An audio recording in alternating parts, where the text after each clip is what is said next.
എല്ലാ വിഷയവും അറിയാനുള്ളതൊന്നല്ല. ചില കാര്യങ്ങൾ അറിയാതിരിക്കാനുള്ളതായിരിക്കും. അറിയുന്ന എല്ലാ വിഷയവും പറയാനുള്ളതുമല്ല. ചില വിഷയങ്ങൾ ചില സ്ഥലത്ത് പറയാതിരിക്കാനുള്ളതാണ്.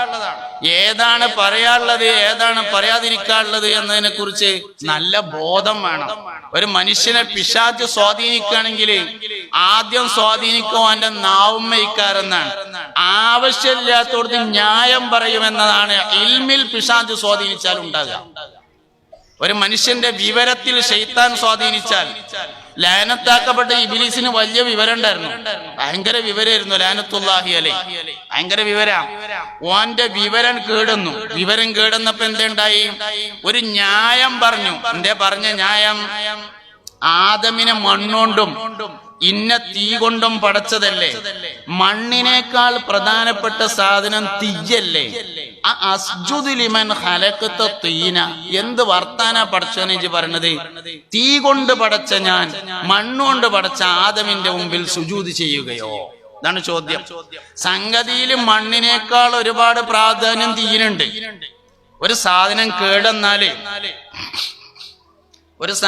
കേടെന്നാല് അത് മണ്ണോണ്ട് ശുദ്ധിയാക്കും. ചില സാധനങ്ങളൊക്കെ മണ്ണോണ്ടാ ശുദ്ധിയാക്കുക. വേറെ ചില സാധനം കേടെന്നാല് വെള്ളം കൊണ്ട് ശുദ്ധിയാക്കും. എന്നാൽ വളരെ പ്രധാനപ്പെട്ട ചില സാധനങ്ങൾ കേടെന്നാല് തീയോണ്ടാ ശുദ്ധിയാക്കുക. ഉദാഹരണം സ്വർണം. ബിക്കീരിൽ ബലായബ്ദു മിനത്തിബിരി ഹുസ്നുഹു വയബ്ദു നുഹാസുൻ നഹ്സി ഫീ കുല്ലി മിഹ്നതി. സ്വർണം ശുദ്ധിയാക്കൽ തീ കൊണ്ടാണ്. അപ്പൊ വളരെ പ്രധാനപ്പെട്ട ചില സാധനങ്ങൾ ശുദ്ധിയാക്കാൻ ഉപയോഗിക്കുന്നത് തീയാണ്. അപ്പൊ തീയിന് കുറെ പ്രാധാന്യമുണ്ട്. അഗ്നിശുദ്ധിയെയാണ് ഏറ്റവും വലിയ ശുദ്ധി എന്ന് പറയുന്നത്. അഗ്നിസ്ഫുടതയാർന്ന ശരീരം എന്ന് പറയും, അഗ്നിസ്ഫുടതയാർന്ന പ്രസംഗം എന്ന് പറയും, അഗ്നിസ്ഫുടതയാർന്ന മനസ്സ് എന്ന് പറയും. അപ്പൊ തീയിന് വളരെ പ്രാധാന്യമുണ്ട്.